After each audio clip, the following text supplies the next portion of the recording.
Hey there, welcome to CNT Collectibles. I'm C. I'm T. And this is our weekly buy or sell. We take a look at a number of players from the previous week and whether or not we're buying or selling what they did on the actual diamond. Any thoughts? So it's back. Last week we didn't do this because it was only a few days after the All-Star break, and so we're going to take a look at what they've done, not immediately after the All-Star break, but over last Saturday through Sunday. So we've got a good 6 or 7 games out of these guys. We'll start off with a pitcher. Last week, he had a couple games started. Nestor Cortes, 12 strikeouts, left 85% of batters on base.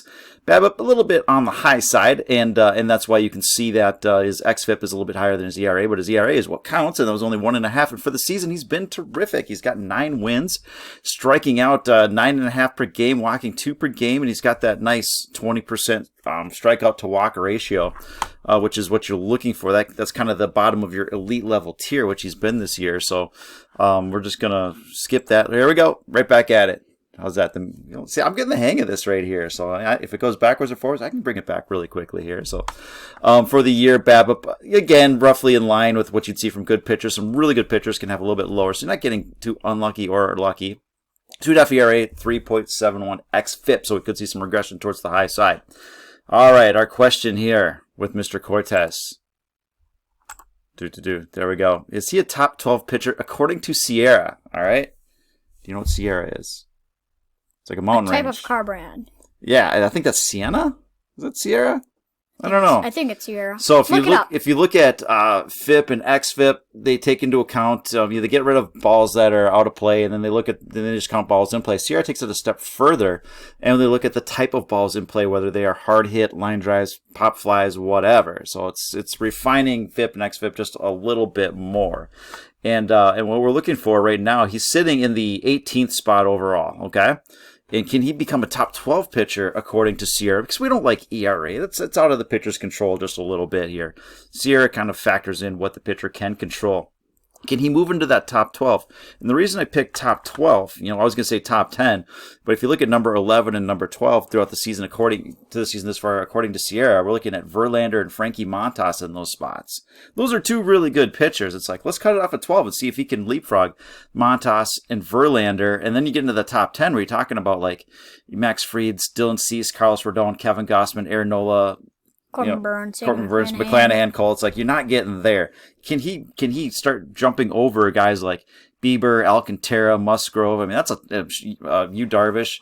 That's a pretty tall task right now. Exactly. Can he make it over those players to finish in the top 12 in Sierra for the season? Tom, you say? I'm saying that he's going to finish right over the number 12 spot. Yeah, I think just outside that top 12. He's going to finish on like the 13 or 14 maybe. There you go. I'm with you. I think maybe he can start to jump a little bit, but I mean, guys like Bieber could start to move in there a little bit, and then you're pushing down Verlander, Montas. I think it might be a little too tough for Mr. Cortes with a little regression. It looks like there could be some regression in his numbers. Not a ton. It's still going to be a terrific season, but I don't think he's up there with those guys this year as of yet. All right, we're on the same page there. We're on the same page. Mm-hmm. All right, our very own Jose Miranda. Our rookie, he's had a pretty nice season since coming up. Sano got hurt. He came in, and last week he put it all together, right? He had a 5.26 average. I did like basically all his WAR. Yeah, right. Yeah. I mean, that kind of accounts for a season. Although he's been pretty solid up until that point. He's been serviceable, but he's getting better now. So he had a home run, 1,300 OPS, 279 weighted runs created, and added a half WAR to a season total of 0.8. So yeah, you're right. I mean, most of that wins above replacement happened in the last week here. So for the season, he's got 9 home runs, but he's not been unproductive to this point. 276 average, striking out less than 20% of the time, decent plate presence, nearly an 800 OPS with 122 weighted runs created. This is a well above average player here. So with Miranda, do you know what the Miranda Act was? So if you ever heard in a show like you have the right to remain silent, anything you say can will be held against you. You don't watch those kind of shows. Those kind of like cops there. The cop show, yeah, exactly. So it's not named after Jose Miranda because he's a model citizen. But does he have the right to remain on fire? Yes. Yes, he does. Respect my authority. Yes, I think we both agree that Jose Miranda has the right to remain on fire. Terrific week. Let's keep it going. Buxton was right there with him last week. We need that 1-2 punch to go down the stretch because the White Sox, Guardians, and Twins are like separated by 3 games here. So it's going to get a little bit interesting down the stretch here. All right, Mr. Smile himself. Terrific week. I think we said Freddie Freeman in one of those other buy or sells that Freddie Freeman has a better smile than him. I think what we said was it's a win-win situation. These are 2 pros, and you can't really pick either way. You're either way, but his nickname is actually Mr. Smile. It's a little bit weird here, so we'll talk about it at the end here. So, all right, last week though, 500 average. He had a home run, 1,400 OPS, 296 weighted runs created, and tacked on .6 WAR to a pretty under the radar season. A lot of those Mets are having good seasons. They're just under the radar for the season. 257. Right, 288 BABIP. So we're not looking for a huge rise in average or anything like that. But he's walking fine. His strikeout rate, that strikeout rate's the highest of his career, but he's adding a little bit more power than he has the previous couple of years. 17 home runs, nearly an 800 OPS, 123 weighted runs created. This is what he does, right? With the exception of like 2 years here, 3.9 wins. I mean, he's going to wind up at like a 5 or 6 win player. That's all-star level stuff. Yeah. Exactly. Although the All-Star break already ended. Right. But at the end of the year, when you're looking at like players of the year or whatever for shortstops, I mean, he's going to be in the conversation for top handful there. So there's a guy coming back right now that could put up wins in a hurry. I don't know if you've ever heard of him, Tatis or something like that. But I think it's Machado. Machado, that's how you pronounce that. That's how you pronounce that. Right? So, well, I think so. So, anyways, will this be his second full season? Okay, his rookie year, played 99 games, had 126 weighted runs created. Will this be his second full season with over 120 weighted runs created? So his only season, other than that rookie season, that was 99 games. Full season, 158 games in 2018, where he had a 132 weighted runs created. Otherwise, what he does basically is he's an above average bat, but not by a ton or anything like that. It's his defense where he's putting up a huge defensive numbers, and that's a big component of his wins above replacement. So, what he's doing right now is really kind of what he does outside of those monster years in 2017 and 2018. So, will this be his second full season over 120 weighted runs created? I'm gonna buy there. Yeah, you're going to buy it. I think so as well. I think he's playing well, and I think the Mets are going to make a push down the stretch that should keep him going a little bit here. So, all right, moving along to Mr. Matt Chapman. I've been a fan of Matt Chapman for a while. He got hurt, and is he bouncing back now? So last week, 444 average, 3 home runs, a 1,700 OPS, 331 weighted runs created, and tacked on .7 WAR to a season that's not turning out to be a bad season. He could wind up being like a 4-win player, which is pretty serviceable stuff, a little better than serviceable. So for the season, 245 average, walking 10% of the time, striking out 26% of the time, and that's kind of actually good for him, really. I mean, he was when he was doing really, really well in 2017, 2018, before his hip injury, he was striking out 30% of the time, 270, 284 hitter, so he's getting perhaps a little bit lucky at a very, very high BABIP, and he's kind of starting to return to form just a little bit here. So don't have a question for you. We're just going to ask, is Matt back? And so a couple of things that we're looking at is he's reduced his strikeout rate a bit from those years that were, the last couple of years they were just too high here. In his monster seasons in Oakland, the age 25, 26 season, struck out just a touch less, but he was never, it was never like this elite, 15% strikeout guy or anything like that. His isolated power is well above where he was. So he was really good here, and then in 2020 started out good, but then he hurt his hip, and then last year was a mess.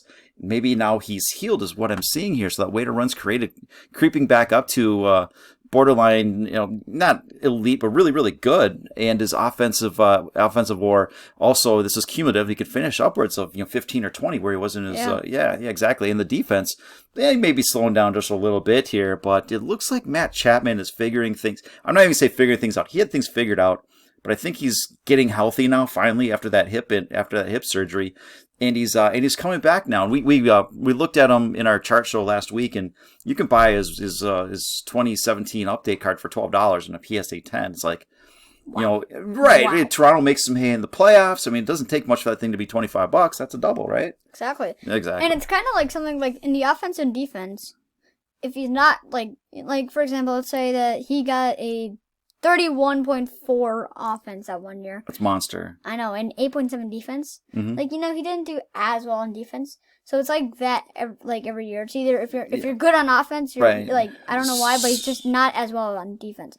2020 was just low. I mean, it was a short season. It was short season, and that's when he got hurt with the hip injury. So don't expect a lot of. No, this is offensive defensive war. And then 2021, it's where the defense is really good, and this year it's where the offense is good. So right. Well, what if he stepped both of them up so they were both equal?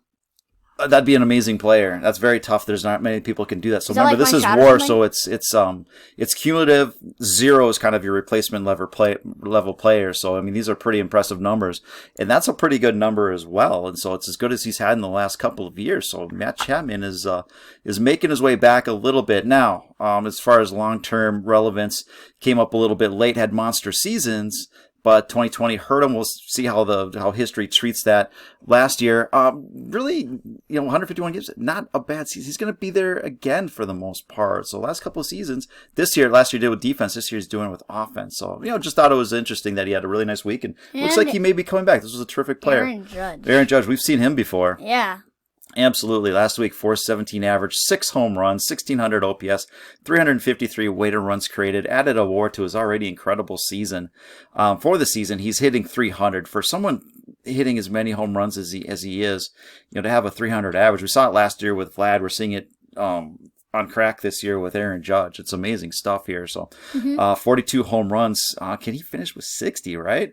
Nearly a 1,000 OPS, 192 weighted runs created. This is MVP level stuff. 6.5 wins above replacement. And again, just a terrific season. He slowed down a bit going into the All-Star break, but coming out of the break, he's just, you see it right here. He's on fire here. So what he's done in the past week, is that enough? I figured it's he and Jordan, right?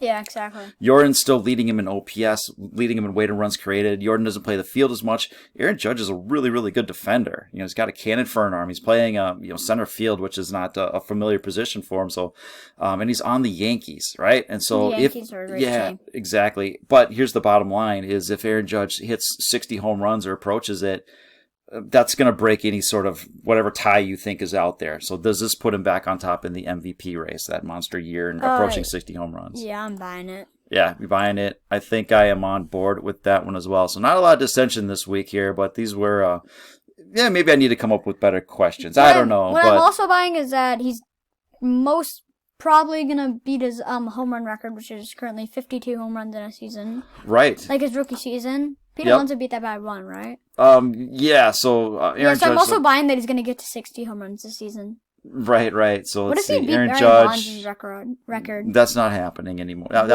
not going to be touched. 52 home runs. Alonso, beat it by a run or something like that? Yeah, I beat it by a home run. Yeah. So Bonds. If you look at Barry Bonds, we're going to go. Your bonus time here. Extra innings. We'll call it extra innings. Extra innings. Yeah, exactly. So Barry Bonds.